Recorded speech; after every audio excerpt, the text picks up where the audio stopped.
There is a frequency that only opens after midnight.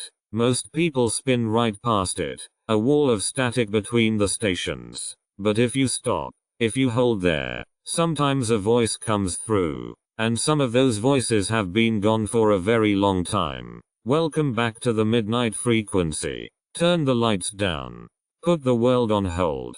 For the next few hours, it's just you, the dial, and the dark. What you're about to hear are the calls that came in on the nights nobody could explain. Ordinary people, on empty highways and in quiet houses, all reaching for the same phone to say the same thing. I've never told anyone this before. Some of these stories are strange. Some are sad. And a few of them still don't have an ending. So settle in. Keep the lights where they are. The lines are open. And tonight, it seems, the dead still have something to say. Let's begin. The night was as still as the face of an old clock. The kind with hands that barely move. The air hummed with the distant echo of diesel engines. Each one like a whispered promise that soon, we would pass through the world and find our way home. I had been driving on Interstate 40 for what felt like forever. Hours without signposts or landmarks. Just miles stretching out ahead, monotonous in their sameness. The moon hung low, casting silvery shadows across the asphalt, and I could see the faint outline of a truck driver's headlights flickering ahead. It wasn't until my phone beeped softly that something felt wrong. Late night frequency, murmured the calm voice at the other end. Hi. I just heard something strange on here. My voice sounded small and scared in the quiet of the cab. The host paused for a moment, his tone steady. You're in the clear stretches of Interstate 40, Arizona. What did you hear? A sound, I said, my teeth chattering slightly in the cold night air. It was like whispers, faint and almost there but not quite. The kind that make your skin crawl, he asked gently. Yeah. And then all these other people started calling in. Hundreds of them. It's crazy. My hands trembled around the phone, tracing invisible lines on the steering wheel as if to steady myself. Tell me more, the host prompted softly. I took a deep breath. There were lights. They weren't just one, but many, all moving together along the highway in perfect unison. And every time someone on the call asked what those lights might be, are they spirits? Or alien visitors? There was this silence after each question. Silence filled my ears, thick and heavy like the air outside. And then just before I hung up, there was a shift. Something changed. The host's voice grew quieter, almost softer, like he didn't want to say anything. It was as if the radio itself was getting cold, like it was turning off. The static crackled between us. A hiss that seemed to whisper secrets of its own. And then nothing. I whispered back. Nothing after that. Just dead air. My heart pounded in my ears, and I could feel the weight of the silence pressing down on me.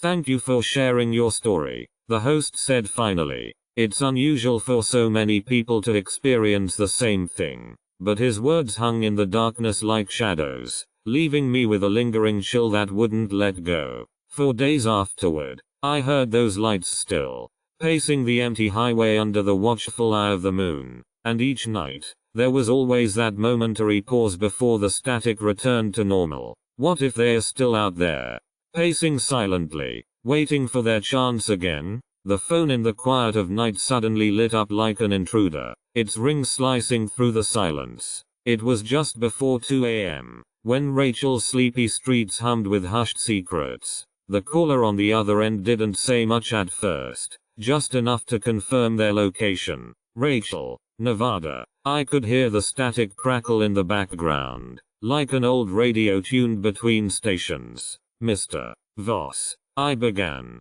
using my go-to name for callers since it was familiar yet generic.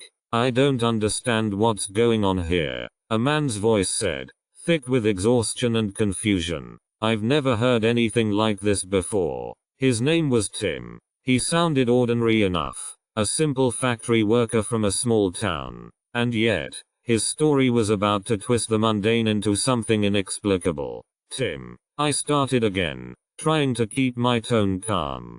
Can you tell me everything that happened since you got home? He took a deep breath, as if gathering all his strength for this confession. I was working night shift at the factory, he trailed off. His voice seemed distant now, like someone talking from another room. Tim worked at the old Johnson & Johnson plant, a sprawling building that had been in operation since before most of Rachel's residents could remember. It had seen its fair share of industrial accidents and whispers about its dark history, but nothing to suggest the night shift would end so bizarrely tonight.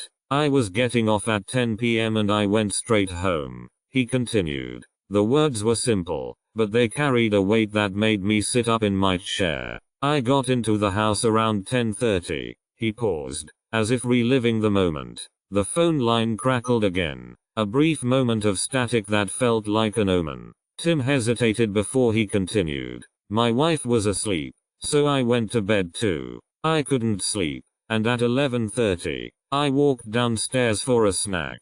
He paused for another beat. That's when it started. The house was old, its walls creaking with the passage of time. Tim stepped into the kitchen, the air thick with the scent of yesterday's baked goods still clinging to the counters. I made some coffee and then I went back upstairs. He stumbled over his words as if he couldn't quite believe what happened next. I woke up the phone, but it was dead silent. A small wrongness began to bubble. What do you mean by dead silent? I asked carefully, my voice barely audible in the tense moment. He sighed heavily. It shouldn't have been there. It just wasn't there when I checked the battery later on at 1:30 a.m. But when I woke up an hour and a half after that, it was back.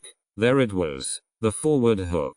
The story had begun to unfold, its threads leading down a path of unexplained occurrences. An hour and a half, I echoed, trying to process the numbers in my head. I don't remember anything from 12:45 to 2 a.m. Tim's voice wavered with fear now. It's like that time just disappeared. The room grew colder around us as the implications sank in. The phone line buzzed, carrying the static of silence through our connection. Tim's voice broke the quiet again. The worst part is, his words hung in the air like a shroud. I checked my watch several times, but it skipped right over those missing hours. His story was chilling, but there was much more. The phone on the wall should have been silent, yet somehow, inexplicably, it had spoken, leaving behind only questions that lingered in the dead of night.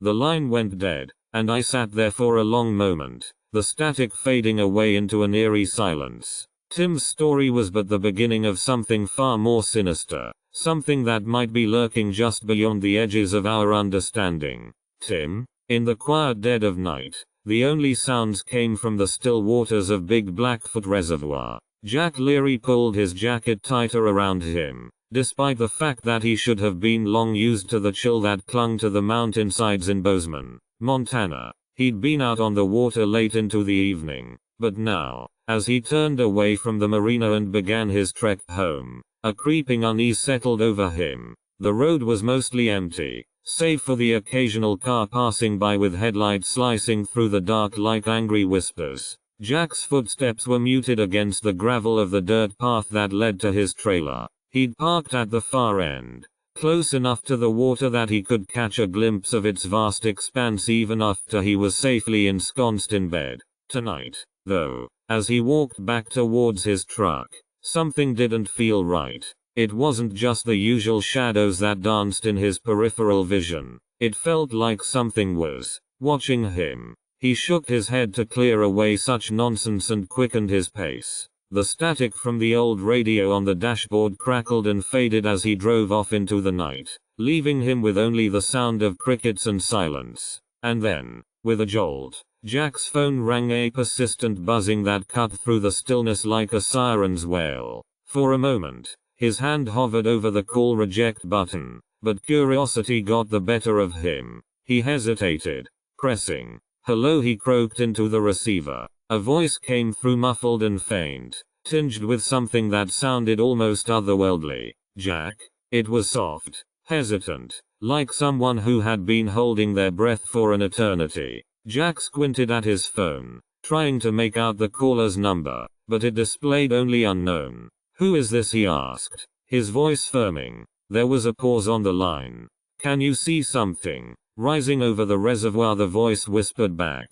Jack's heart lurched, and for a moment, he forgot to breathe. He turned away from the truck, scanning the water's surface where it reflected the crescent moon. There was nothing there, just the gentle pull of the wind over the calm water. I don't see anything, he replied hesitantly. The voice seemed to shift in tone, growing desperate. It's quiet, but you can feel it. Isn't that right? Jack's eyes darted back towards the water. A cold shiver ran down his spine as he noticed the stillness of the lake was somehow out of place. He squinted harder into the darkness, trying to make out any movement, but there was nothing but the moon's reflection and the calm whispering of the wind. Jack, the voice said again, this time more insistently. It's happening right now. Without warning, a ripple spread across the surface of the water, like waves in slow motion. Jack tried to take a step back but found himself rooted to the spot by an inexplicable force. The ripple swelled, and then nothing. He could feel it still, the pulse beneath the water, a presence that shouldn't be there at all. As he stared down into the blackness, the moonlight flickered as if momentarily interrupted, and Jack knew, with a chill running through him, that what he was seeing was wrong. The line went dead, leaving only silence on the other end. Jack's breath caught in his throat as he whispered to himself, what is out there? And then, without any warning, everything turned still again, as if nothing had happened at all. The moonlight returned with a soft, almost apologetic glow, but inside Jack, something did not feel right. He stepped forward, but the gravel under his feet felt like ice. The phone in his hand was suddenly too heavy to hold, and he knew, without doubt, that whatever lay over the reservoir had watched him. Even now as he walked away from that ancient piece of water, he forced himself to turn around one last time, just to see if anything had changed because he could feel it still, lurking beneath the surface. The clock struck midnight in a small town named Lincoln, Nebraska. The night was thick with fog, pressing down on the old stadium like an unyielding blanket. It had been a quiet evening. Only the distant hum of a few traffic lights kept watch over the deserted streets. Marvin sat alone in his car parked near the edges of Thunderbird Stadium,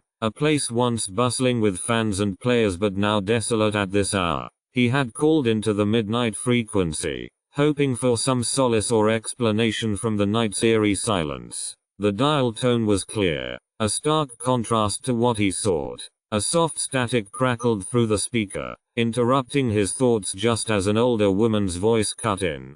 Calm and soothing. Marvin, is that you? This is Carl. I've been listening for some time now. Carl, it's me. You're a good listener, Marvin replied, trying to hide the tremor in his voice. It seems like an awfully big night, Carl noted, his tone measured. Maybe there's something we should talk about. Marvin hesitated. Yeah, I think so. The formation.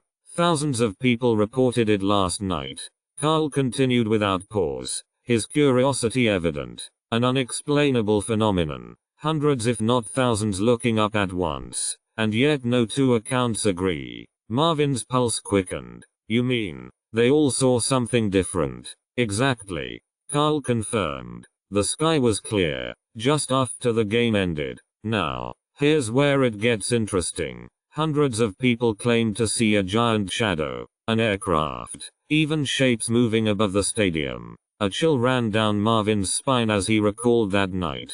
He had been inside the stadium during halftime and remembered the cold air creeping in when the lights flickered briefly. But outside, after the game, it had seemed so quiet. Tell me more, he whispered into the mic, his voice barely above a whisper.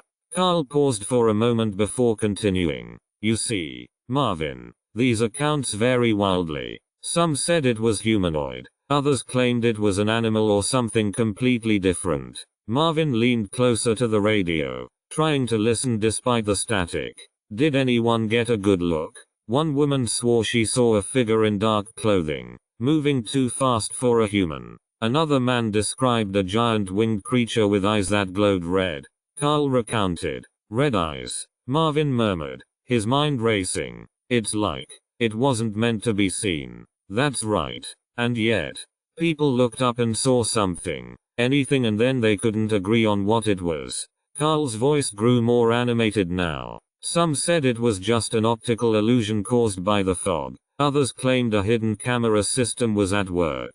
Marvin shook his head. That sounds like one of those urban legends, but why would so many people see something? Here's where things get strange, Carl added, his voice thick with intrigue. The reports started pouring in shortly after the game ended. Then they stopped as suddenly as they began. But even now, long after midnight, we're still hearing whispers about it. Marvin couldn't help but glance up at the sky, though he knew nothing was there. What did you see? I didn't see anything, Carl confessed softly. But that's part of the mystery, isn't it?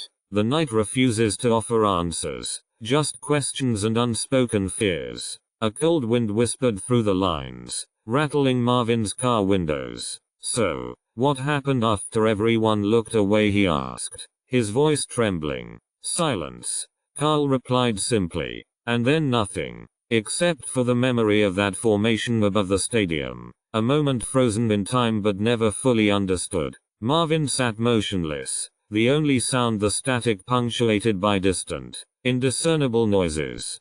Carl, why did so many people see something and yet remember it differently? It's like, Carl said thoughtfully, the night itself was playing games with our perceptions, creating a shared experience that defies explanation. A sudden crack of thunder echoed through the stadium, lighting up the fog momentarily before fading into darkness. Marvin couldn't shake the feeling that he should have been somewhere else.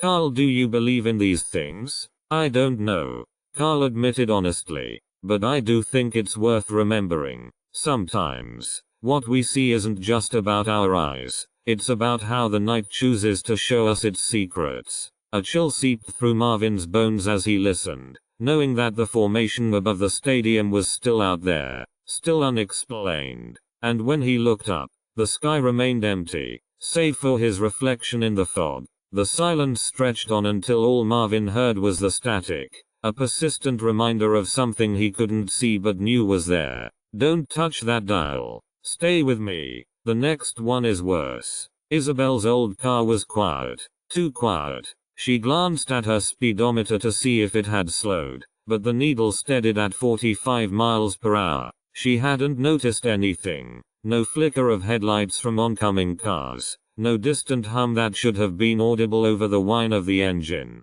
A chill crept up her spine as she wondered what might be wrong with this picture. Marfa, Texas was known for its eerie nighttime. A place where shadows seemed to stretch and voices echoed in the vast emptiness. Isabel had always preferred the solitude of driving late at night.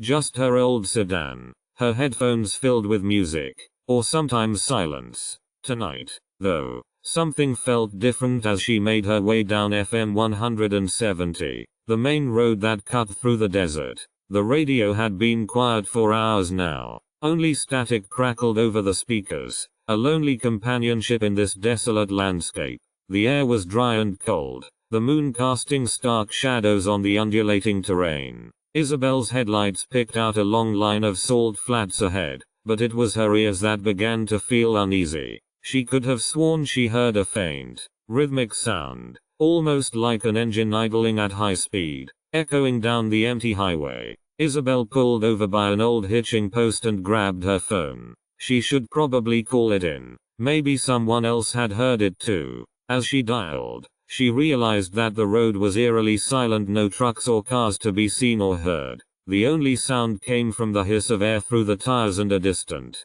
unsteady hum. Marfa Dispatch, answered a gruff voice. This is Isabel. I think I'm hearing an unusual sound on the highway down here. It's like a car stopping in front of me. There was silence on the other end for what seemed like forever. Isabel, are you sure this isn't just static? Have you tried turning your radio up? No, she admitted, feeling foolish now. But then, something shifted. The hum grew louder, more distinct, and Isabel's heart began to race. She could almost make out the sound of an engine dying somewhere ahead. Look around, she urged, hoping she hadn't imagined it.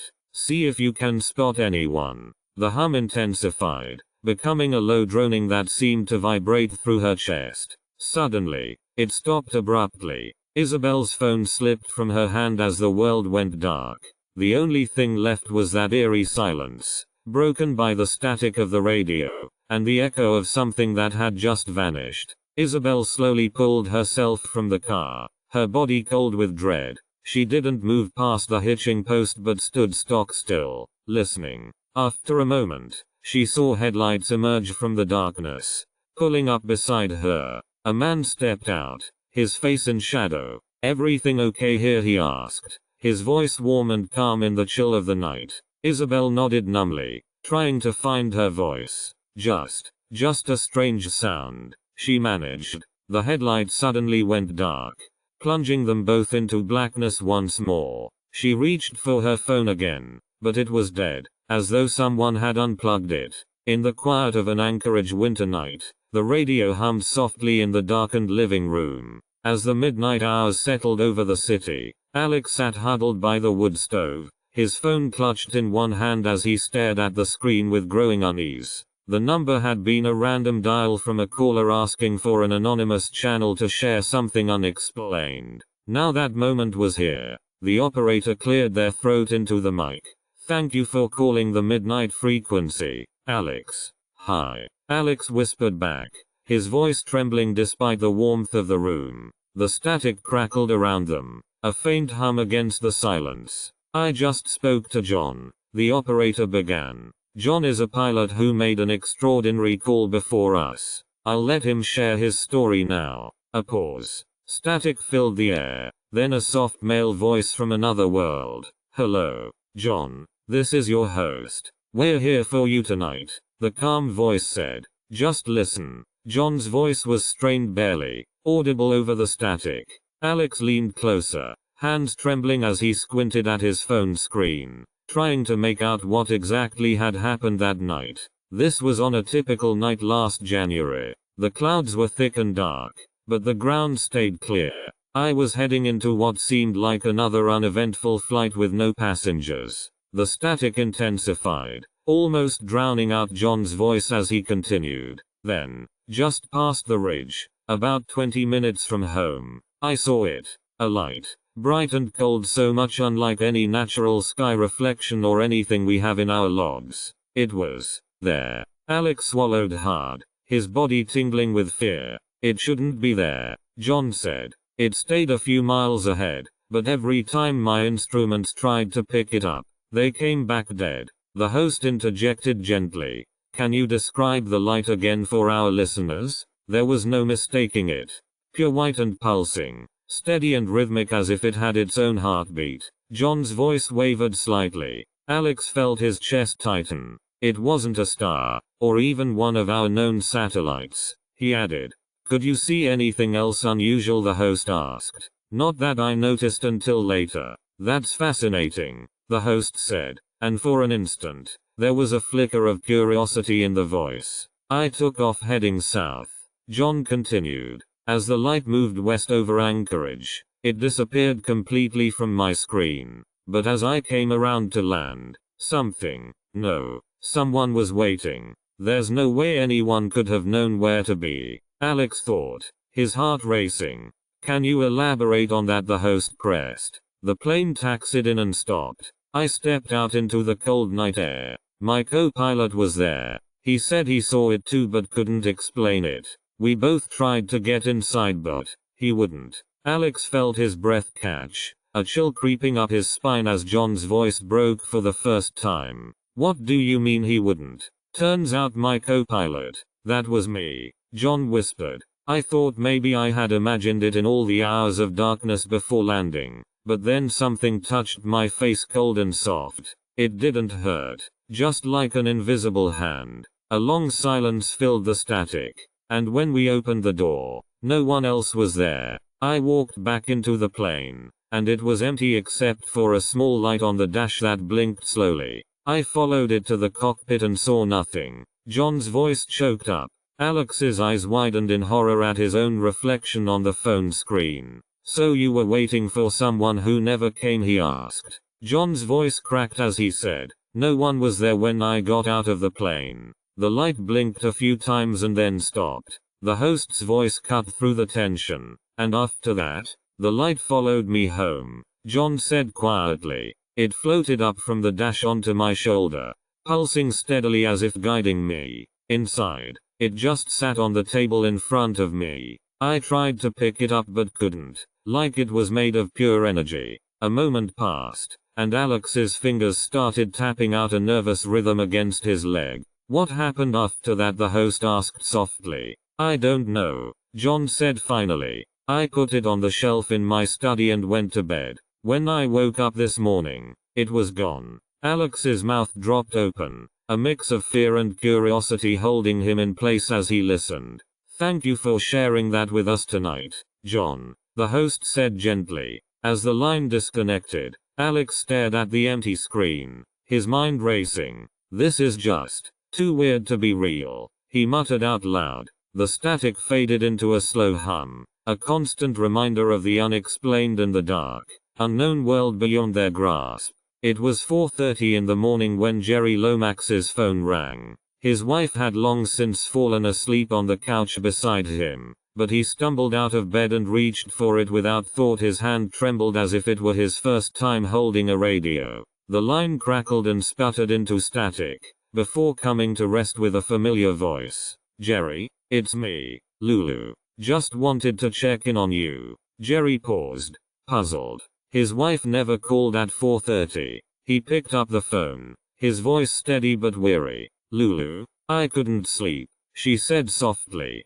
Thought I'd call and hear what's going on out there. The static cleared briefly, revealing the dim light of the phone display reflecting in Jerry's face. Jerry looked around his darkened bedroom. His wife's side was a shadowed expanse under the lamp, but her form lay still. Nothing much to report, he said, his voice hoarse with exhaustion. Just field work.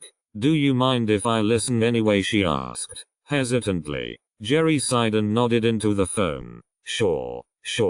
Go ahead. He settled back against his chair, his eyes closing for a moment. The static faded out, replaced by the unmistakable hum of the midnight frequency's host voice. Good evening, folks, the host began, his deep tones settling Jerry's nerves. We're in Beatrice, Nebraska, tonight. I've had some interesting calls before, but this one is particularly intriguing. Jerry listened as a caller began their account, their voice shaky and full of unspoken fear. It's just that one night nothing happened during the day, but when I went out to check on my crops. Crops? Can you give us an idea of what kind? The host asked. A mix, came the reply. Wheat, corn, some hay for cattle. The voice faltered slightly before continuing. I was up early, going over the fields with a drone surveying them from above. Everything looked normal when I was done, but then I walked out into the center field.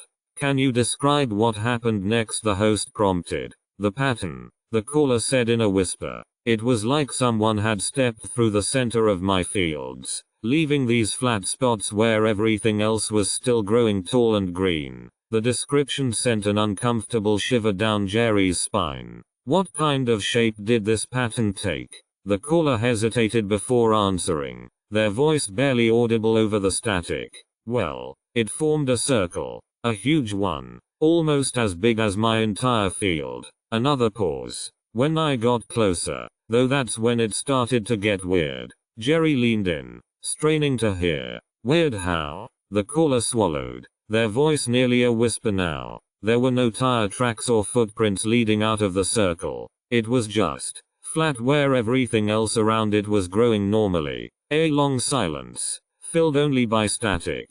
Do you know anyone who might have been able to drive into your field that night? The host asked gently. No one, the caller replied. And when I went back last night, after I had a nightmare about seeing something out there, well, it was still there. What did you see in this nightmare? The caller took a deep breath, their voice growing stronger. I saw an old tractor, like they used to have 50 years ago, but standing perfectly still, like it was rooted to the ground. And as I got closer, the driver's seat shifted just enough for me to see inside. No one there. The host's voice softened, becoming almost comforting. That must have been quite a vision. Do you think there could be an explanation? Something natural that might account for this pattern? I don't know, the caller said softly. I called my friend who does some agronomy stuff and even he couldn't explain it.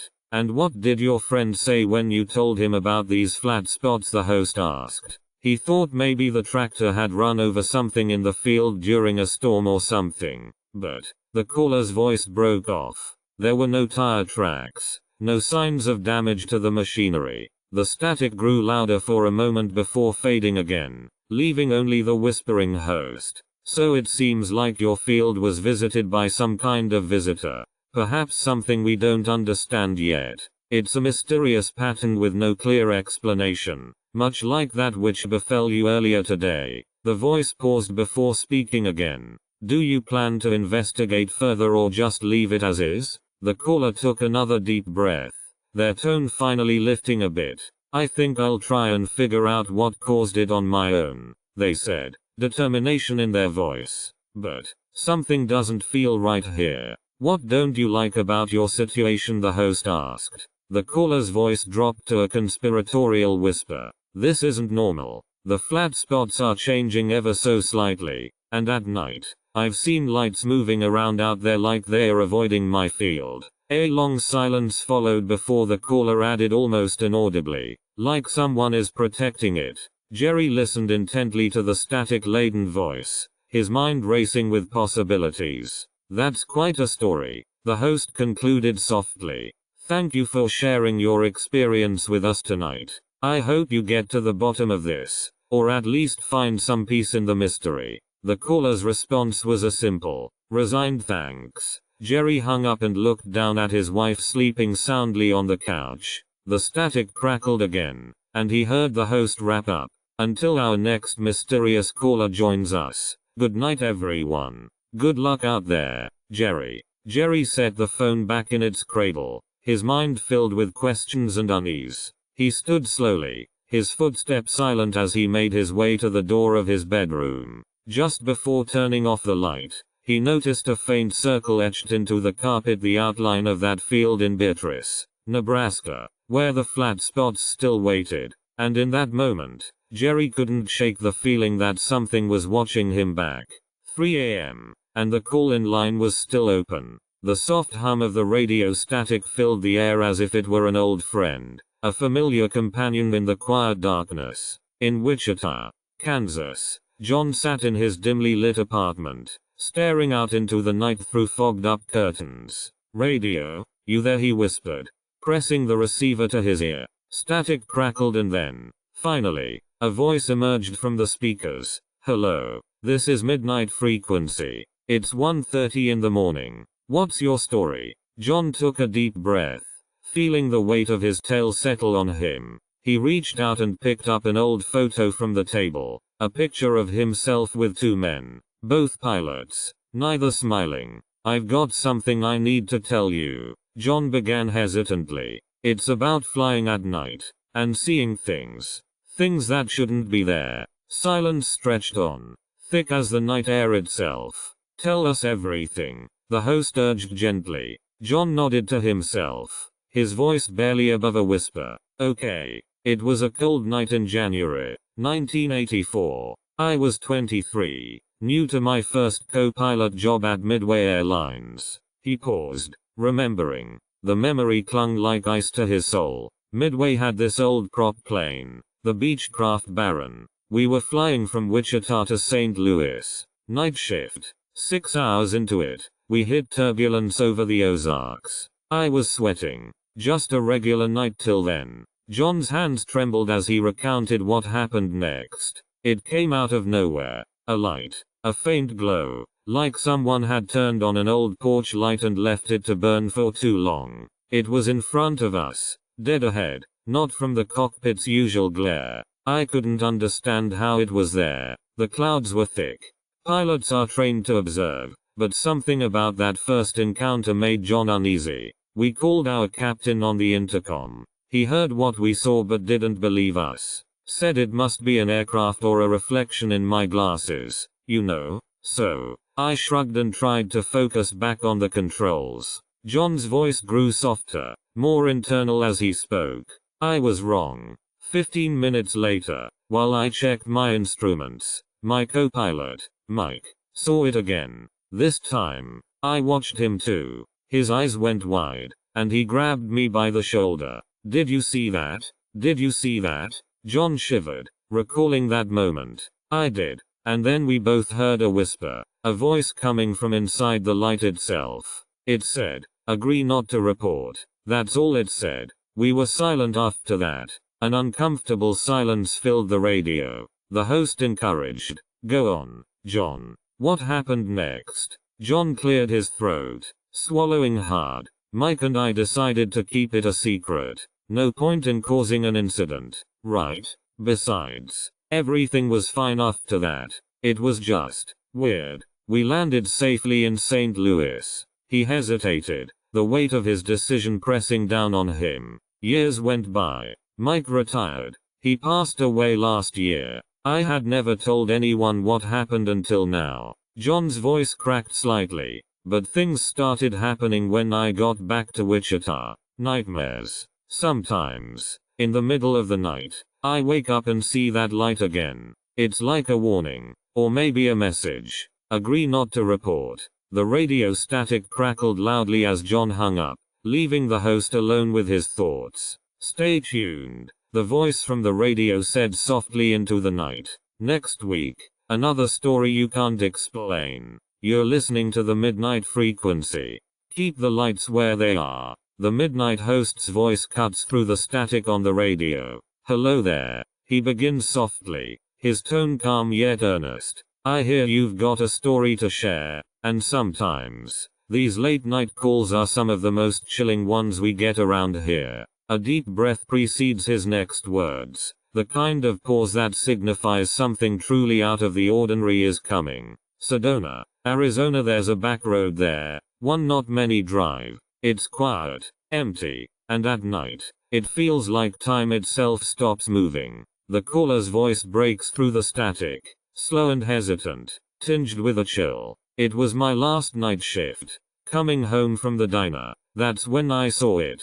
The host nods into his microphone, understanding and patient. You were on the back road between Sedona and Oak Creek, weren't you? Tell me everything. The sky looked like something out of a painting. He continues, his voice steady but filled with a quiet tension. The stars were still moving, slowly drifting across the sky. But as I cruised along at 30 miles an hour, the clock on my dash suddenly froze. A long pause, thick with unspoken dread. The host remained silent, letting the caller's story build. By the time it started working again, the hands had moved forward hours, nearly 20 minutes, and everything else. His voice trails off as if struck by a realization, and everything else just felt different. The host interjects gently. What do you mean? Did anything around you change? The caller takes another deep breath before continuing, his tone growing more animated with each word. That first stretch of road looked like it had been there for years, maybe decades. But now, it was a completely different scene. The old oak trees that always stood proudly by the side had turned into gnarled shadows, almost like they were made of charcoal. A moment's silence, as if the listener can practically see the gnarled trees. And then there was the house, my usual stop for coffee when I drove this way. It looked exactly the same at first glance, but upon closer inspection, the host leans in, his interest piqued. It had changed, right? Changed? Oh yes, it changed. The windows that should have been perfectly clear were now frosted over, like they'd been left open to cold air. Inside, there was a chill, a deep, damp chill that seemed to seep through the car and into my bones. The host's voice remained soothing yet probing. Inside? Did you go in? The caller hesitates, his voice barely above a whisper now. No, I didn't dare. It was as if stepping inside would mean I couldn't leave. The thought of it, it made me feel sick. Another long silence, pregnant with the weight of what's to come. So you just drove on? Just kept going, he admits, his voice strained. But that wasn't all. Every time I looked at my watch, it seemed like only a few seconds had passed when in reality, the host interjects softly but firmly, when in reality what? A shiver runs through the caller's voice as he finishes. When in reality, hours were ticking by. By the time I reached the main road and turned back into the world of normal time, it was morning. 5 whole hours had passed while I drove that one stretch. The host remained silent for a moment, processing this revelation. Then, he asks gently, "And when you got home, did anything feel off?" A heavy sigh. Everything felt off, but in ways I couldn't quite explain. The diner felt empty, almost desolate, like something important had been taken away. The host's voice is gentle but insistent. "Can you tell me what happened next?" For a moment, there's nothing but the static of the radio. Then the caller speaks again, his words cut short by the sudden end of the transmission. "What about the dog? The one that appeared out of nowhere?" the host blurts out, the final question hanging in the air. The line is dead. The static crackled and hissed in my ear. I glanced down at the clock on my nightstand. 12:54 a.m. The silence in Ely, Nevada was a thick blanket, heavy enough to press against your skin. I'd been working the graveyard shift for years now, but nothing could prepare you for this. I reached out and grabbed the old rotary phone, its clunking ringing sending shivers down my spine. It hadn't rung all night until now. Why would it? The phone rang again, sharpened and welcome. "Hello," I said into the receiver, voice a low rumble. "Ms. Jenkins? This is Edith speaking. Do you remember me?" I hesitated, the static almost drowning out her words. "Of course," I replied carefully. "What can I do for you, Edith?" "Well, it's about something that happened last night." Her voice was quiet but urgent. "Last night," I repeated, trying to piece together what she could be talking about. "Yes, right around midnight."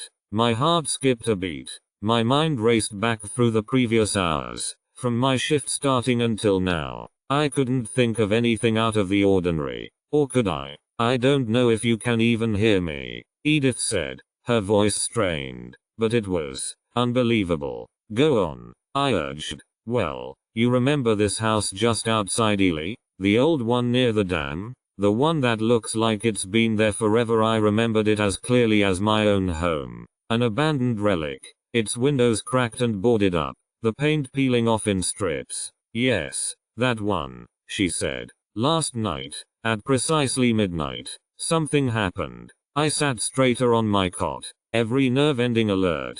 "Please tell me more." "The sky turned to day at midnight, in the middle of the night in Gallup, New Mexico, when the whole town is swallowed by darkness and silence. It's hard to believe something, or someone could disturb that quiet. It was on a night like any other when Tom, a maintenance man at a local factory, found himself glued to his corded phone in an old utility room. The line crackled, as it often did, but tonight there seemed something different, a static undercurrent, almost as if the air itself hummed with unseen energy. "Yes," he mumbled into the receiver, not daring to move. "I'm here." Tom had called in a request for an interview. He needed to tell his story, even though it sounded too strange. "Tell us everything," the host had said softly. The phone's buzz seemed louder than before. "Mr. Peterson," a familiar voice with a lilt of worry. It was Sarah, Tom's friend from high school, who had reached out weeks ago after he mentioned his fascination with unexplained phenomena. The line crackled again, and Tom could feel the hairs on the back of his neck stand. "Everything happened last night," he said hoarsely. Tom's work required him to stay late every Tuesday. His shift ended at 10 p.m., but the town seemed to hang heavy with an oppressive fog as he walked home through empty streets. At home, though, it was eerily quiet, unusual in a small town where neighbors often called out friendly greetings from their porches. As Tom lay down on his old bed, he reached for the lamp next to him. A bulb flickered weakly but soon brightened enough for his relief. He let out a sigh of gratitude and pulled the blanket up to his chin, preparing for sleep. He closed his eyes, and that's when it started, 2 sudden blinks of light from above. At first, Tom thought maybe it was his imagination or just the flickering bulb gone mad, but as he opened them again, 3 lights burned brightly, casting an almost eerie glow across the ceiling. They didn't blink. They stayed there, steadfast and bright. Panic began to set in. His phone buzzed once more, startling him from his frozen state. "Mr. Peterson," the voice was urgent now. Tom fumbled for the receiver, finding it with shaking fingers. "I see them. 3 lights," he managed to choke out. Why are they there?" The static grew louder, and a low hum filled the room. Tom couldn't believe what he saw or heard. 3 lights shouldn't exist in his empty house. And now, as if sensing his fear, the lights began to split into strands of light, thinning and breaking until nothing was left but blackness. The phone clicked off, signaling an end to the call. Tom sat up straight, shaking uncontrollably. He tried to dial Sarah back, but the line remained dead. Outside, everything was still. Only his breathing echoed in the silent room. As he lay down again, trying to will himself into sleep, he heard a faint tapping sound against his window. A chill ran through him as he listened, waiting for it to happen again. When the knocking stopped, there was one final whisper that lingered. It happened before. Tom sat up, the air thick with dread. He needed to tell them everything, but when? Because right now, nothing in this house made any sense. And just like that, his phone began to ring again. In the dead of night in Dodge City, Kansas, everything should have been quiet. But for Dave, a 34-year-old factory worker returning home late from his overnight shift, it felt like something was amiss. He drove down the empty highway, headlights cutting through the darkness, only to be confronted by an eerie silence that made him shiver. Dave pulled into his driveway at around 3 in the morning, his car's engine still running as he grabbed his keys and wallet from the cuff holder. The old house was dark except for a flicker of light from the kitchen window. His wife had probably left a lamp on since it was their anniversary. As Dave walked up to the front door, he noticed the faint sound of distant laughter. It shouldn't have been there. He didn't recognize the voices, but they were unmistakably human. He turned the key in the lock and stepped inside, his footsteps echoing on the hardwood floor. The house was silent apart from a creaking upstairs as if something large had just moved. Dave felt a chill run down his spine. He'd never been one to believe in spirits or hauntings, but tonight, nothing seemed normal. Making his way into the kitchen, he found everything exactly how he left it. No spilled coffee, no crumbs on the floor. His wife's anniversary card lay undisturbed on the counter, a small pink bouquet next to it that she always picked up every year. A pang of guilt for not remembering her special day stabbed him, but still nothing was out of place. Dave decided to head upstairs and change into his pajamas before bed. He passed by their daughter's room. The door was ajar with light spilling through, casting shadows on the wall. Dave paused, wondering if he should check in with her, but then heard a whisper, "Happy anniversary." He spun around, heart racing, only to see nothing out of the ordinary. His eyes adjusted to the darkness, and he saw his wife's old rocking chair swaying slightly as if someone were sitting on it. He approached cautiously, lifting the curtain over the room. It was just the breeze from an open window causing the movement. In his bedroom, Dave quickly changed into his sleepwear, feeling every bump and shadow in the darkness as if there might be something waiting for him. As he lay down, he heard a soft thumping noise coming from behind one of the heavy oak doors leading to their attic.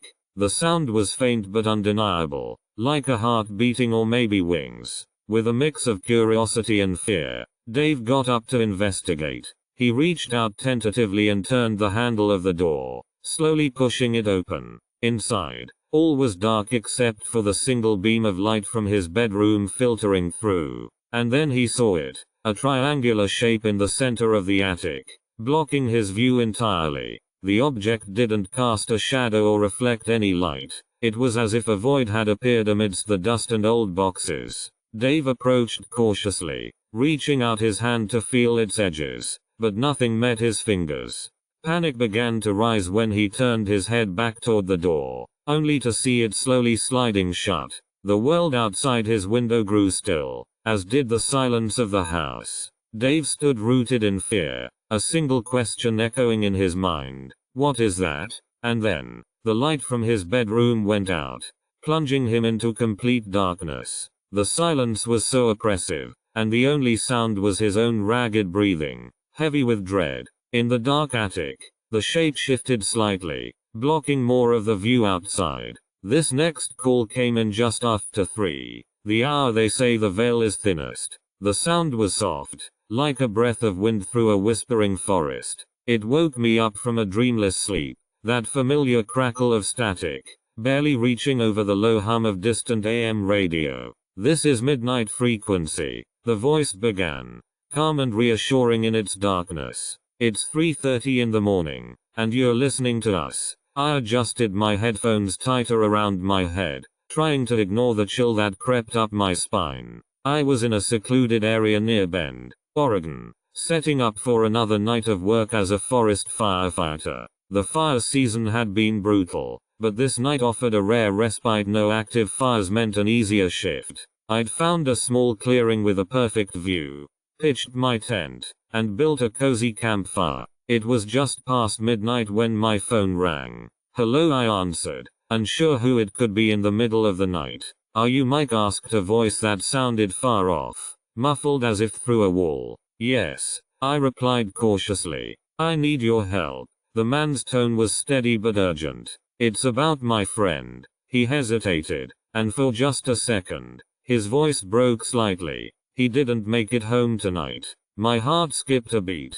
What happened? Where are you? He's missing, the caller said in a rush. We found him near his cabin, but the man's voice faltered again, and I could hear soft sobs, then deep breathing to steady himself. He was fine when we last saw him, but this morning, we couldn't find him. A long pause followed, and the caller took a deep breath. Then just now, his phone rang. He picked it up and, he's on the phone with you right now. I felt cold dread pooling in my stomach. Where are you? I can help look for him, I offered, though a part of me wanted to hang up. We don't know where to begin, said the caller, his voice strained. But we did check his last call logs and realized something odd. What was it? I asked, my curiosity overriding my fear. His phone showed he dialed your number. Then it switched over to a satellite signal. The man hesitated. He had his phone with him when he left the cabin this afternoon. But now, his last call shows him waking up somewhere else. I swallowed hard, trying to process what was being said. Do you have any idea where? I don't think so, came a hesitant reply. His GPS readout suggests that he's miles away from anywhere he would have gone tonight. There was a muffled noise in the background, a creaking of wood, perhaps, or footsteps. And how far away is miles? I asked, my voice steady despite the increasing unease. The caller sighed. About 15 or 20 miles by his GPS readings. But he's not on any road we can see. Another long pause followed. The static was getting louder, as if the phone was moving further away. Did anyone else try to contact him? I asked, trying to keep a normal tone. We tried, said the caller, but there was no one else who could have called him this evening. I felt an icy chill sweep through me. When did he call my number? A few minutes ago, came the answer. He was in the woods on a ridge overlooking his cabin. But then what? I demanded, though knowing deep down that something wasn't right. He woke up there, said the caller with a hitched breath. But you're the only one he spoke to. The line went silent for a moment, and when he spoke again, it was almost inaudible. He couldn't remember falling asleep, or waking up. I felt my fingers start to shake as I held the phone. Did his GPS show any activity? Yes, said the caller with a whisper of sorrow. It's showing a trail, something that leads away from the ridge and into the wilderness. A silence fell, heavy and oppressive. He couldn't explain it.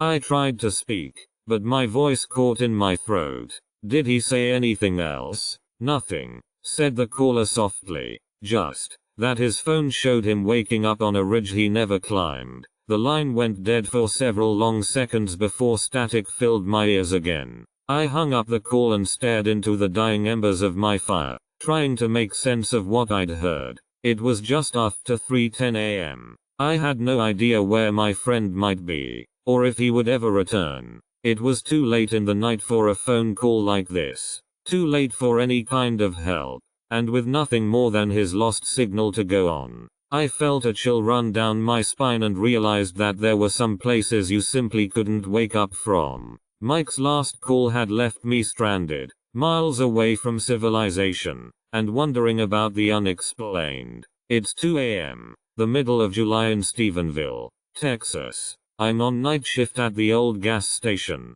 its sign swinging in the humid breeze like a sleepy mouth yawning. My name is Mike, just another kid doing time until summer ends and we can throw our textbooks to the wind. The air outside is thick with the scent of wet asphalt and the distant sound of crickets strumming their strings. The radio crackles softly, drowning out the noise of the night. I flip through the dial, but static rules this wasteland of frequencies. That's when it happens. A voice comes in clear as glass. Not just a phone call, but someone whispering. Mike, are you there? I sit up straighter, squinting at the radio. Yes, I reply, my heart jolting. It's that quiet tone of dread that only a late night radio host can have. Can I tell you something? The voice is soft and urgent, almost inaudible. Come on down to Main Street. Main Street, that's where the old library used to be. A relic of yesteryear, now an empty shell. Something in me goes cold at the thought. I'm not sure if it's just the chill of my night shift or something else. All right, I say, my voice steady despite the knot forming in my stomach. I'll go see what you need. The caller hangs up without another word, and for a second, I consider hanging up too. But then, there's that whisper of static, almost like they're still listening. It's as if someone is hiding somewhere, waiting to confirm. As I step outside the gas station, the air turns heavier, thick with the promise of something not quite real. The highway lights blink into and out of existence, their glow casting shadows on the empty street. Every car that passes seems like an omen, a reminder of how alone I am here. I make my way down Main Street, the old library looming ahead. The paint peels off its facade like layers of decayed skin, and the windows are dark, each one staring at me with vacant eyes. There's no mistaking it now. Someone is watching. The whisper returns. It's waiting. My phone ripples in my pocket, vibrating so faintly I barely notice until a sharp tap on the window startles me. The caller's voice, that same breathy urgency, seems to seep into my skin. I pull out the phone and open it to find nothing but blackness. The front door of the library is creaking slowly, as if being pushed from within. As it swings inward, light spills into the night like a hand reaching for me. I hesitate, then step forward, my flashlight beam sweeping over the dust and debris that fill the once stately interior. In the center of the room, a single desk stands undisturbed, its top illuminated by a steady green glow. The light comes from an old lamp perched on the corner, its bulb flickering with an almost human persistence. I move closer, the air thickening as if to prevent me from uncovering whatever lies beneath. And then, there's a chill, a cold that reaches through my clothes and into my bones. The light grows brighter, casting long shadows of something alive. A figure is sitting at the desk, back to me, its outline barely visible against the harsh glow. Before I can turn away, someone says quietly, "Tell no one about this." Then they stand up, disappearing from view as if stepping through a veil of shadow. The door closes behind them, leaving the room dark again except for the lamp's green beacon. Back outside on the street, the silence is overwhelming. I try to call out into the night, but it's as if everything has gone numb, as if the town itself has denied what happened in that old library tonight. No one sees anything, hears anything when they ask about those strange lights. As I drive back to my gas station, the radio still crackling and whispering, I realize this isn't just a story for late night radio. It's something real. Or is it? The next morning, when people walk by Main Street, what will they see? What will they deny? In the quiet of the night at my mom's old house in Socorro, New Mexico, I sat alone in the living room, scrolling through channels on an old RCA radio. The television was blank except for static, and the only sound was the hum of the refrigerator working overtime. It was late, past midnight, just before 2 a.m., when the world outside seems to slip into a dreamlike state. I had been up since early afternoon, working night shifts at the local gas station where we sold lottery tickets and snacks. The place closed too quickly for me to fully unwind, leaving my mind restless and spinning with thoughts of what I hadn't accomplished that day. My head rested on the armrest as I flicked through stations, searching for something, anything that might distract me from the creeping sense of unease. A sharp knock on the window startled me awake. The cold night air sent a shiver down my spine. Glancing out, I saw nothing but darkness and the occasional car driving by on Route 60. No one had called. It was just the wind whispering through an open sash. I turned back to the radio, hoping for some kind of distraction. That's when I heard a faint static crackling, growing clearer with each second. It wasn't music or news. It sounded almost like counting. A male voice, muffled and distant, seemed to be reciting numbers. 1,500, 1,495. The hairs on the back of my neck stood up as I listened more intently. The countdown continued, each second passing slower than the last. Before long, it was just a matter of time before what? 10 seconds. 5, 4, 3. The room seemed to grow colder with each number spoken. 2. And then silence. A thick, eerie calm settled over everything around me. My breath caught in my throat as I tried to process what had happened. The radio remained silent, but something felt wrong. Not just the cold or the tension that lingered, but a present something watching me, listening. I reached for the remote control, intending to shut off the device, but my hand hovered over it. There was an odd sensation in the air, as if the very fabric of reality had grown thin and I could almost see through to something else. My fingers trembled as they finally touched the power button, cutting off the static. I stood up slowly, feeling eyes upon me. The house was still, too still, and as I crossed to my bedroom in a daze, I realized something crucial. The radio wasn't on anymore, but it had been. In the quiet hush of a midnight shift at the Yuma Print Works, Lisa sat with her back against the cold brick wall. She had already heard the whispers, the rumors about the old house on the edge of town where she was working that night. The place was said to be haunted by a restless spirit from days gone by, someone who hadn't found peace and now roamed its halls seeking solace or perhaps just vengeance. Lisa didn't believe in ghosts. Not really. She had grown up in this desert town where the sun burned fiercely by day and the moon cast long shadows at night. But as she worked the late shift alone, her eyes straying to the flickering security light, a creeping unease began to settle over her. Her task was simple: develop the photographs for that evening's batch. Each shot captured the Yuma skyline, the familiar buildings of the town, the vast emptiness beyond. Lisa focused on her work, her mind wandering over mundane thoughts until she heard a soft, scratching sound from somewhere in the building. Her heart skipped a beat, but she tried to push it aside. Perhaps just an animal outside. She finished with the last shot and decided to take a quick break. As she walked through the darkened corridors towards the main entrance, her phone rang. An unusual call at such a time. It was never her husband, and not even her parents. She answered hesitantly. Hello. Static crackled in her ear, followed by a deep breath on the other end. Lisa, this is Ben.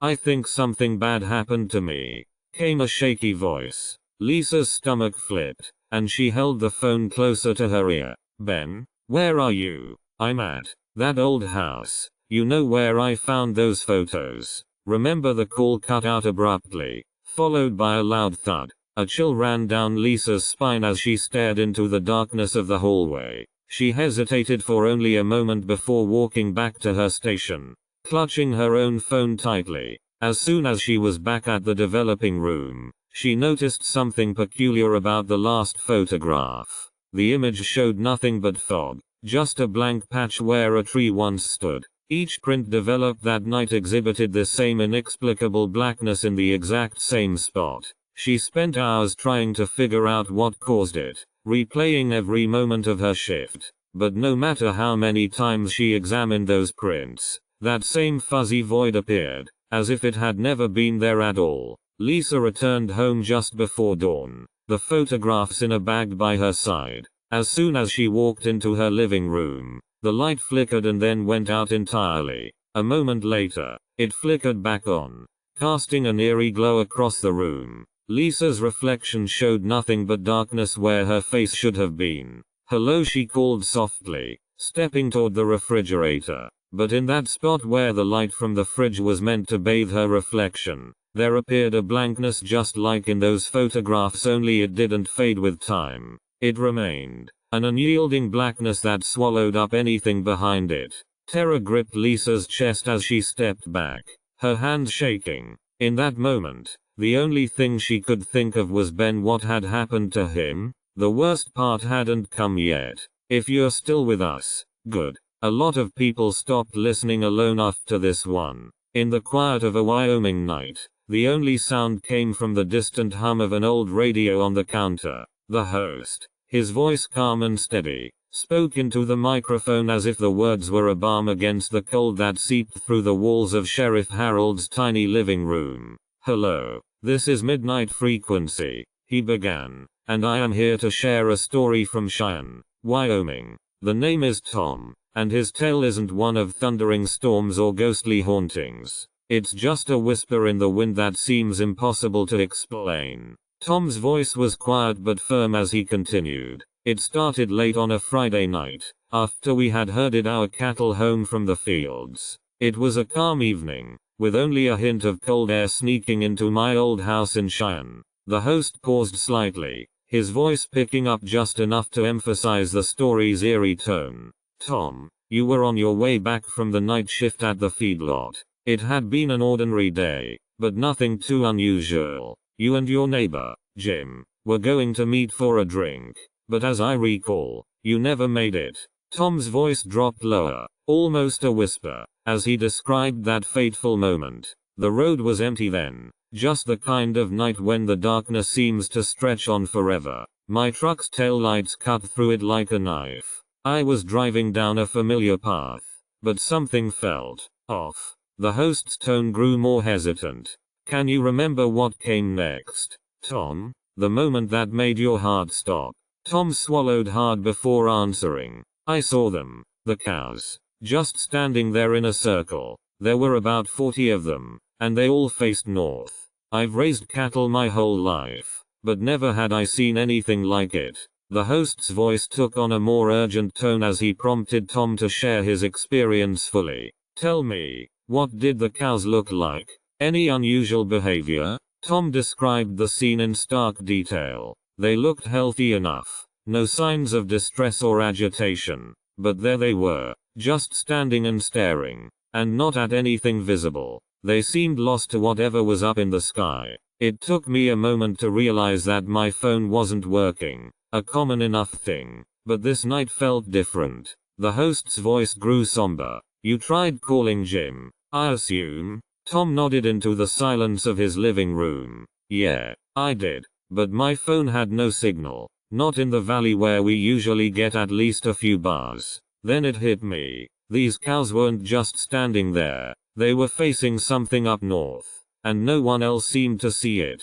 The host's voice was filled with the tension of the moment. "Did you have any premonitions before this, or has anything like this happened before on your ranch?" Tom hesitated, as if recalling an old memory. "Not exactly a premonition, but I've heard stories around the diner, the old folks talking about cattle going wild when something strange was up there in the sky." The host's voice carried a hint of unease. "And what did you do after seeing those cows?" Tom's voice grew firm again as he recounted his actions. "I drove back to my house, trying to think clearly. I had to get away from them and get help, but I couldn't call anyone. The phone lines were down in a way that just didn't make sense." The host's tone became more introspective.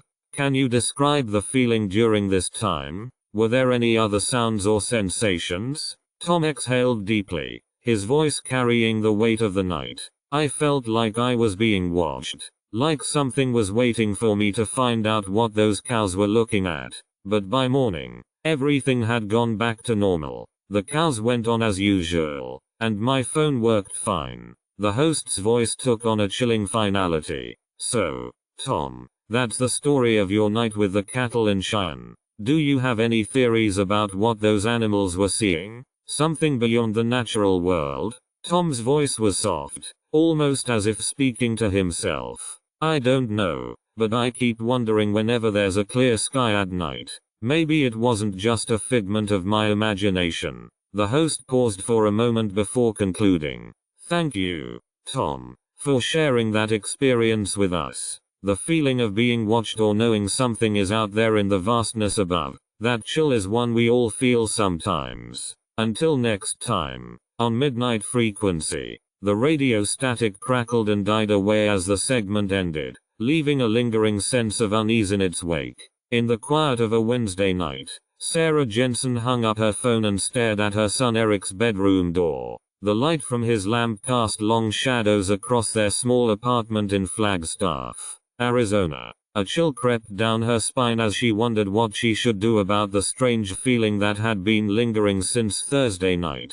Thursday evening. The house was still after dinner. Eric was doing homework while Sarah fixed a quick meal. Her son's room was just down the hall, and he liked to draw after school. She could hear his pencil scratching against paper, then silence. It wasn't unusual. Sometimes he'd lose himself in his work, but this time, it felt different. Something tugged at her mind, an almost unvoiced certainty that something was wrong. She pushed the thought aside as she put the last plate on the table. They ate quickly and exchanged a few pleasantries about their day before heading to bed early due to the anticipated heat of the next morning. Friday dawned clear and warm. As Sarah made coffee, Eric appeared in the kitchen, yawning. His shirt was rumpled from a restless night. Did you have a bad dream? She asked, handing him a mug. No, he said, brushing his hair out of his eyes with a yawn. He seemed more distracted than usual, but nothing out of the ordinary for a 9-year-old with school and soccer practice.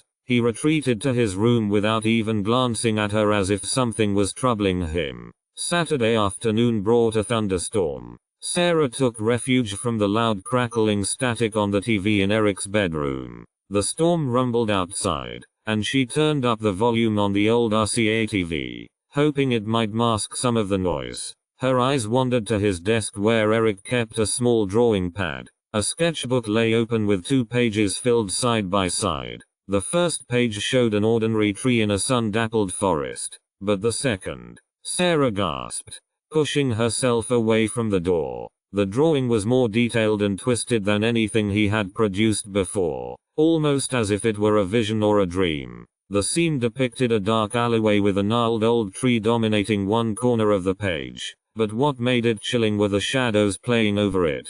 A figure, not clearly defined, loomed large on one side. The next day brought no answer to Sarah's growing unease. Eric remained distant and quiet, though he insisted everything was fine when she asked about the sketch. He ate his dinner alone in front of the TV, avoiding eye contact. Late that night, Sarah lay awake thinking about the drawing. It seemed to predict something. Something bad might happen. A shiver ran down her spine as a soft knock sounded at the door. She called out softly. Eric only silence answered. And then came the call on the midnight frequency. Sarah's voice was shaky but steady when she spoke into the microphone. This is Sarah Jensen calling from Flagstaff, Arizona. My son Eric drew something, and a week later, it appeared. It's not supposed to happen like that. The static crackled in the background as the host listened intently. Thank you for sharing your story, Ms. Jensen, he said quietly. It sounds very troubling indeed. Sarah took a deep breath, her hand resting on the edge of Eric's sketchbook hidden behind the nightstand. Yet it's just not right at all. The static was like a lullaby, growing louder as Sarah recalled the drawing, the dark alley, the gnarled tree, and that shadowy figure looming large in the corner. She felt an overwhelming sense of dread, almost as if she had drawn the future herself. A week later, the house was still, except for the quiet sound of a clock ticking in the distance. Sarah watched from her window as the sun dipped below the horizon, casting long shadows across the alley behind their apartment building. The gnarled old tree loomed ominously against the sky, its twisted branches reaching out like a pair of skeletal fingers. And just beyond it, something shadowy and undefined. The host's voice came back into focus.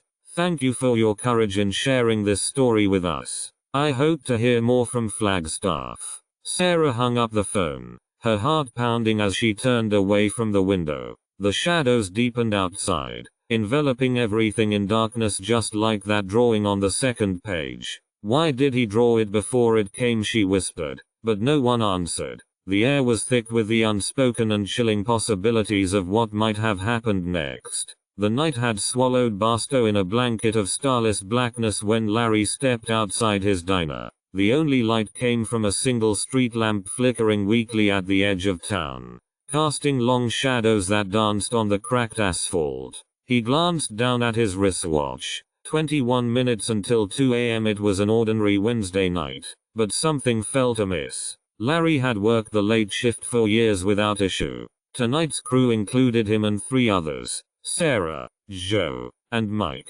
They'd chatted, laughed, and served countless cups of coffee to the few sleepy patrons before closing up. At 12:30 a.m., the bar doors locked shut, and they began their final sweep. Larry had just taken his last sip from the break room's old metal coffee pot when he noticed Sarah staring at him. Her eyes were wide with an unspoken dread. Joe and Mike looked back and forth between each other, a strange tension in their shoulders. "Guys," Larry asked cautiously, "what's wrong?" "Nothing," Joe mumbled, his voice tight, but the silence that followed felt heavy and wrong. Larry's watch ticked away relentlessly on its strap. The static hum of the radio station crackled faintly behind them, a distant echo in an otherwise quiet room. Mike cleared his throat, breaking the oppressive stillness. "Should we go home now?" he asked. Sarah nodded. She opened her purse and pulled out her phone, but Larry saw that her hands shook as she tried to dial. "It's weird," she whispered. "I feel like I'm missing something." Larry frowned, his mind racing through the possibilities. Maybe the battery was low on the phone, or perhaps their minds were just playing tricks. But there was no denying it. Everyone felt off. They trudged outside under the dim light of the sign flickering over the entrance. "What are you guys thinking?" Larry called out as they walked to his truck.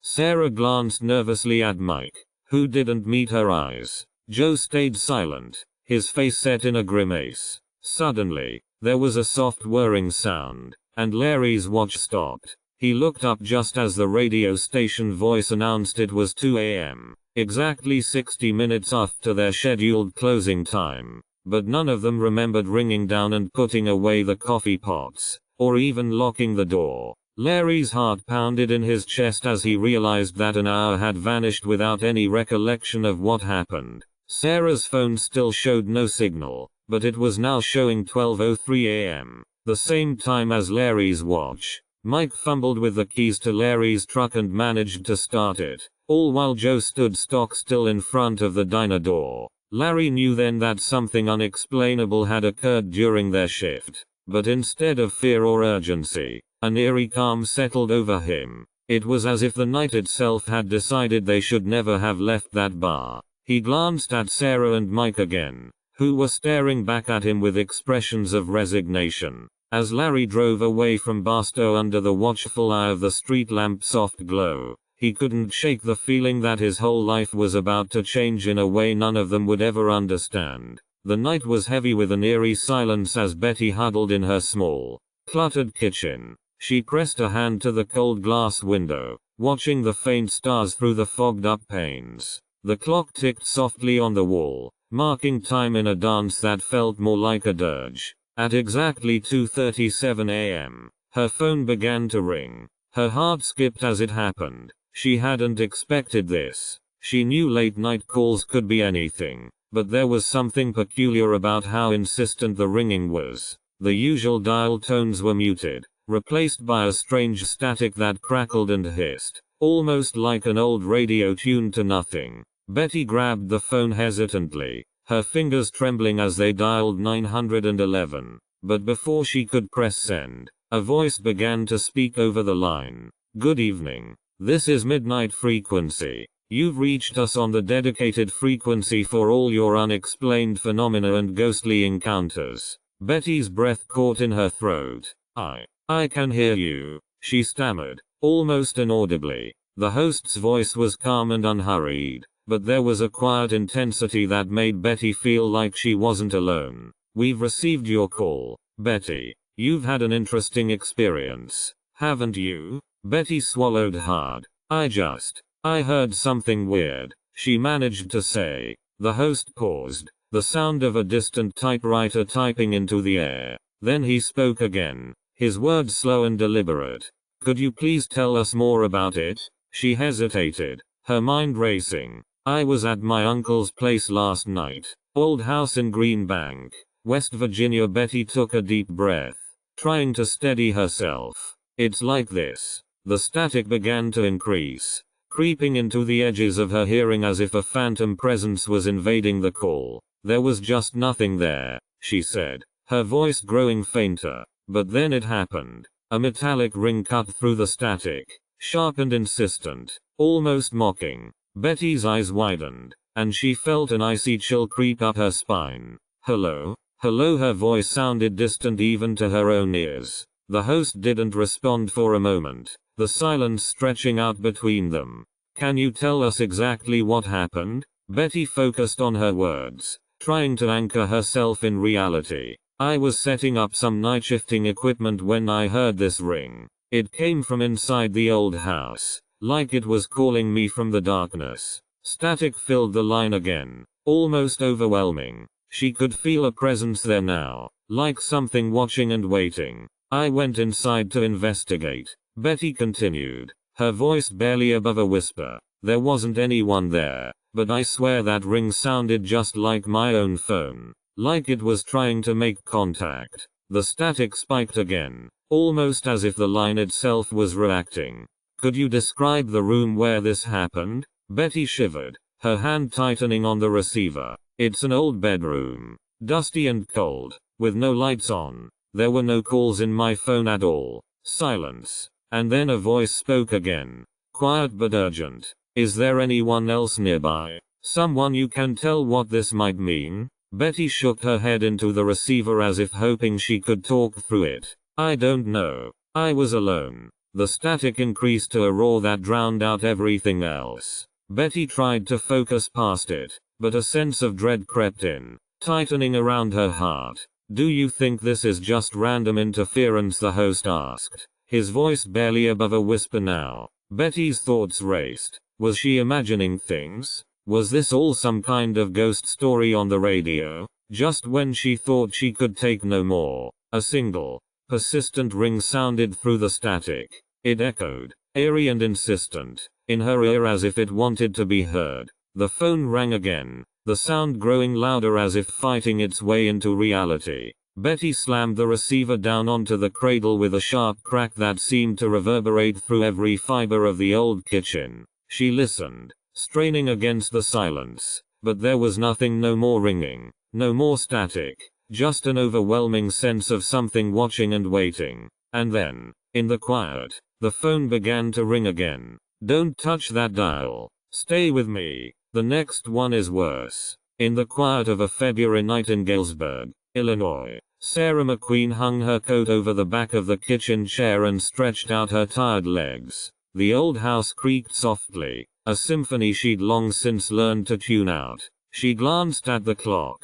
2:17 a.m. The interstate trains rarely ran this late, but she knew one was due in less than an hour. She had called the Midnight Frequency show about that eerie feeling, almost like something watching her through the window. The static crackled and hissed in her earpiece, making it hard to hear the host's soft voice. "Good night, Sarah," he said, offering what sounded like genuine concern. It was comforting, almost. But as she laid down on her narrow bunk, tossing and turning, another sound intruded, A muffled clatter from outside. Her heart lurched. She sat up straight, hands braced against the mattress. She didn't dare get up, not with that sense of something hidden in the shadows. The train was late, she reminded herself, glancing at the digital alarm clock again. She should be fine. The radio crackled to life with a familiar voice, soothing and calm. "Welcome back,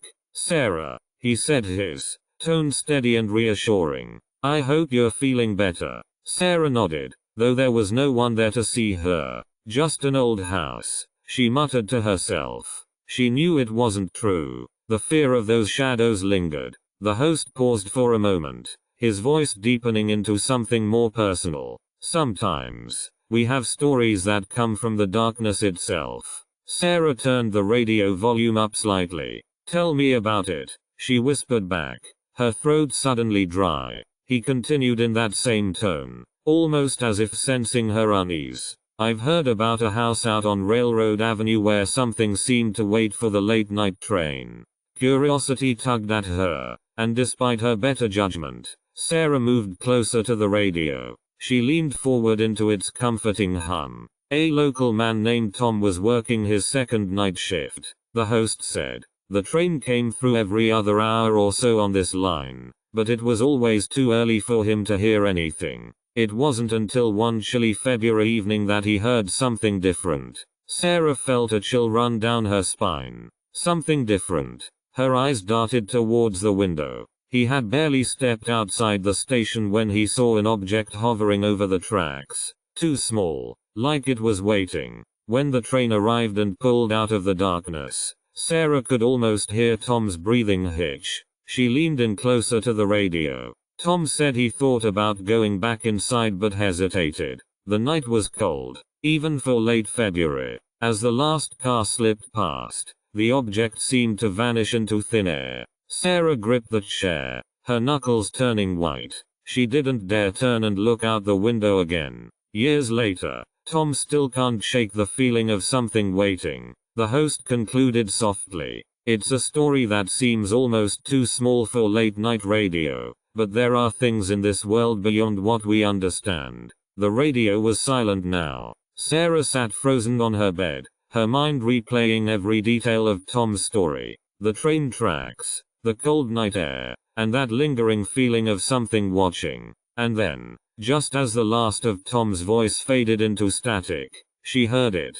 A faint sound, like a whisper across the distance. She swallowed hard, trying to focus on the radio, but her heart pounded against her ribcage. The object was waiting for the train. Was there really something out there, or was it just the old house playing tricks? Sarah leaned in closer, eyes fixed on the window, as the next segment began. In the quiet of a Nevada night, when most folks are tucked in and dreaming under covers that feel too cold, Mark was manning his shift at the old Ace Hotel, a place with walls so thick they muffled even the worst thunderstorms. He had always thought it gave the place a certain charm, somehow comforting to know there could be rain out, but not here. The phone rang 4 times before he picked up.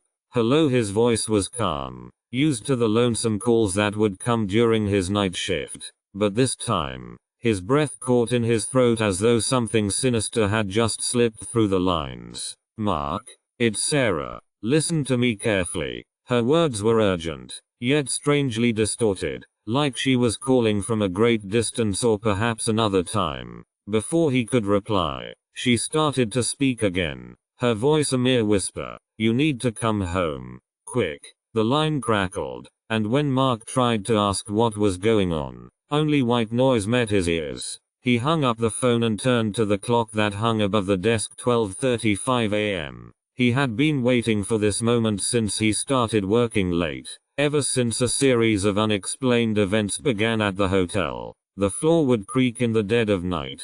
The old chandelier in the lobby would shimmer faintly as if lit from within. And sometimes, Mark thought he could hear someone tapping softly against the walls. But tonight was different. His stomach churned with unease as he stepped out into the hallway. The air here felt heavy, as if it pressed down on him like an unyielding embrace. He passed by the office where Sarah used to work until a year ago when she had vanished without a trace. Another one of the hotel's secrets. Now, her old desk was cluttered with papers and half-empty coffee cups, just as he left them. As Mark made his way down the dimly lit corridor, the static from the radio in his pocket suddenly grew louder, a shrill, almost painful sound that cut through the silence like a blade. He felt the hairs on the back of his neck rise, though no one else could hear it. The lights flickered twice, once weak and hesitant, as if hesitating to turn off entirely, then went dark. The sudden darkness was absolute. He had never experienced such a complete blackout in the old hotel. It left him stranded in an empty hall bathed in the eerie blue glow of emergency exit signs. He fumbled for his flashlight, its beam cutting through the shadows as he turned it on and off, trying to make sense of this new reality. The silence was oppressive. It seemed as if all of time had paused. Suddenly, a small voice came from behind him. Not even recognizable as human at first, like a child's whisper being drowned out by the roar of a distant motor. Wait. Mark froze. The flashlight cast flickering shadows on the walls, dancing like ghosts. He spun around to find nothing but empty hallways stretching into darkness. Then came another whisper. Mark. It was not Sarah. It sounded different. More desperate. More urgent. His heart pounded in his ears, and he clenched his flashlight tighter as he sprinted down the corridor. The noise of engines grew louder now, like a single car driving past at high speed, yet the hallways remained empty save for Mark's own echoes. Suddenly, the light from his flashlight cut through darkness, revealing an old door partially ajar, hanging by one hinge. The doorknob turned in his hand, cold and wet with condensation. Inside was Sarah's room. It had been stripped bare, save for a single chair sitting by the window that faced west, where the moon shone down as if trying to peer inside. On the chair lay a piece of paper, a single note scrawled hastily. Don't stop looking. Keep coming home. It's not over. The room grew colder still, and Mark felt a chill run through his bones. He looked out the window, into the night where the car's headlights seemed to flicker in and out like something trying to get in. His breath came in hitches as he clutched the note tighter. Sarah, he whispered aloud, though no one was there to hear him except for the howling wind outside. The radio static inside his pocket began again, growing louder until it filled every corner of the room, pulsing with an almost living energy. Mark stepped forward, drawn like a moth to flame, towards where the noise seemed strongest. And then, as he reached out a hand, ready to press play on the mystery that awaited, the phone in his pocket rang. Mark picked up, knowing full well no one would be there. Only the darkness and the static remained, and a voice that whispered, "Don't give up." And that's where we'll close the lines for tonight. If you made it this far, if you're still here in the dark with me, then you're one of us now. The ones who listen after midnight. The ones who don't quite turn the radio all the way off. Before you go, do one thing. Subscribe, and turn on the bell. Every week we bring another lost night back from the static, and you don't want to miss the frequency when it opens again. Until then, keep a light on, check the locks, and if your phone rings after 3, and there's only static on the other end, you don't have to answer. This has been the Midnight Frequency. Good night, and sleep with the radio on.